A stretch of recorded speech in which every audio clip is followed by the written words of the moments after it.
Imagine standing at the edge of your life and looking back. What would you see? A path lined with laughter, deep connections, and moments that made your heart full. Or a trail of years spent chasing things that, in the end, didn't matter at all. Most of us spend our best years running after recognition, wealth, or status, only to realize much too late that we were running in the wrong direction. We convince ourselves that happiness lies just beyond the next promotion, the next milestone, the next purchase. But time has a way of stripping illusions away. One day, we wake up and see that the things we once deemed urgent, climbing the corporate ladder, proving ourselves, amassing possessions, were only fleeting distractions. The real treasures were always there. The warmth of a shared laugh, the peace of a quiet morning, the love of those who walked beside us all along. What if we didn't have to wait until our 70s to understand this? What if we could recognize it now, while we still have time to change course, to make choices that lead to fulfillment instead of regret? Through the lens of Buddhist philosophy, let's uncover 9 truths that can reshape our lives, if we let them. 1. The illusion of status. For decades, Robert believed his worth lay in titles and recognition.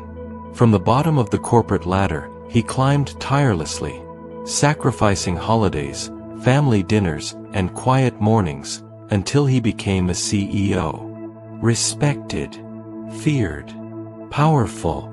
Then came retirement. The company moved on. The accolades gathered dust. And Robert realized, his status, the thing he had defined himself by for so long, was an illusion. In a small Buddhist temple near his home, he learned a simple truth. Life's legacy isn't measured in power or wealth, but in kindness, wisdom shared, and the lives we touch. Robert stopped introducing himself as former CEO and started mentoring young professionals, cherishing laughter over prestige. He discovered that true fulfillment lies not in what we amass, but in how we live, moment by moment. 2. Freedom from others' opinions. Thomas had spent his entire life playing a role others expected. Career, manners, friendships, everything curated to impress. But by his late 60s, he realized the people he had tried so hard to impress were barely noticing. Most were wrapped up in their own struggles. He sold his house, quit board memberships, and moved to a small coastal town. There, he picked up woodworking, not for recognition, but for the sheer joy of creating. Thomas finally understood, freedom doesn't come from approval, it comes from authenticity. 3. Letting go of grudges. George carried anger like a heavy sack of stones for decades. Betrayed by a friend, he replayed every moment, every injustice, until it weighed him down. One afternoon, hearing his grandson shout, "I'll never forgive you," George saw himself reflected in the child's rigidity. That night, he picked up the phone and forgave. For the first time in decades, he felt light. Forgiveness isn't for the other person.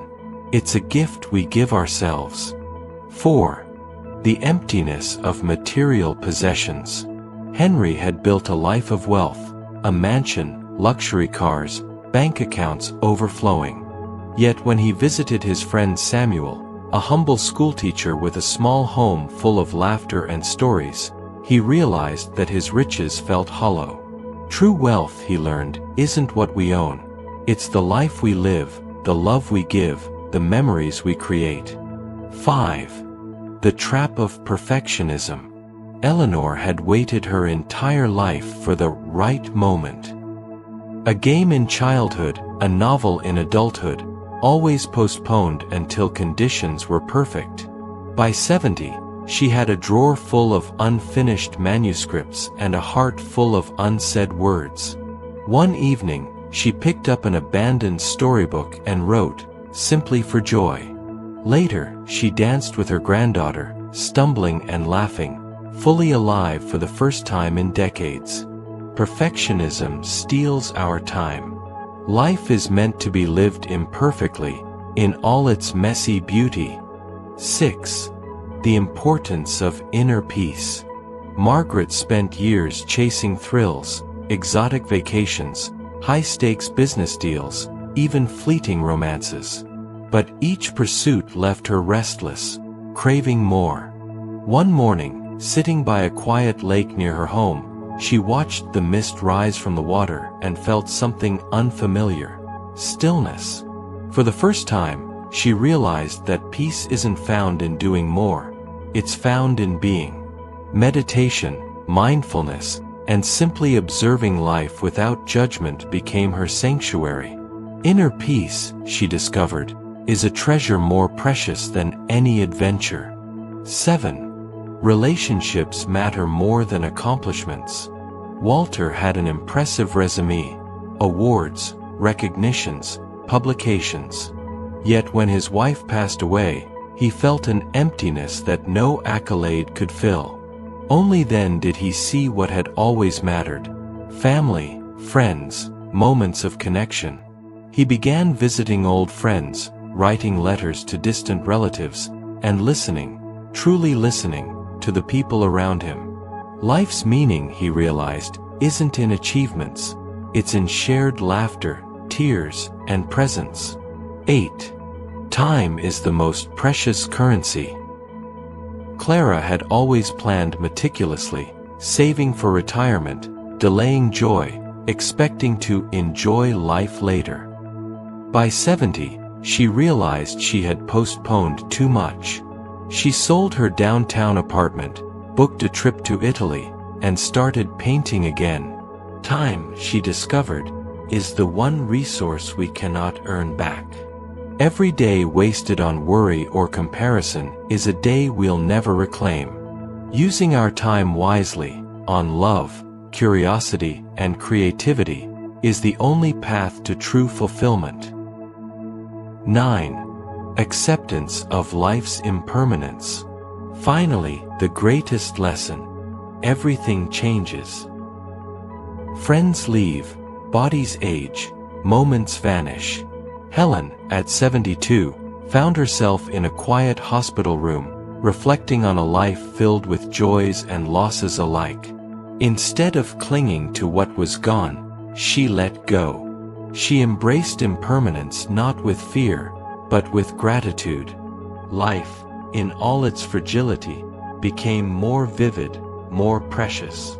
Acceptance, she learned, is the ultimate liberation.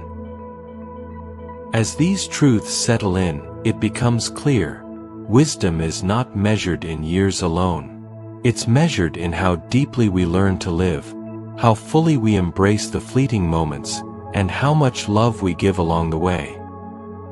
The young may rush, the middle-aged may strive, but those who reach 70, if they have eyes to see and hearts to feel, understand the secret early. The richest life is the one lived with presence, gratitude, and compassion. If you found this valuable, kindly share it with someone within your circle, for them to equally benefit from it, and don't forget to subscribe to join our community, and turn on notifications so you won't miss out on future lessons. Have a mindful life.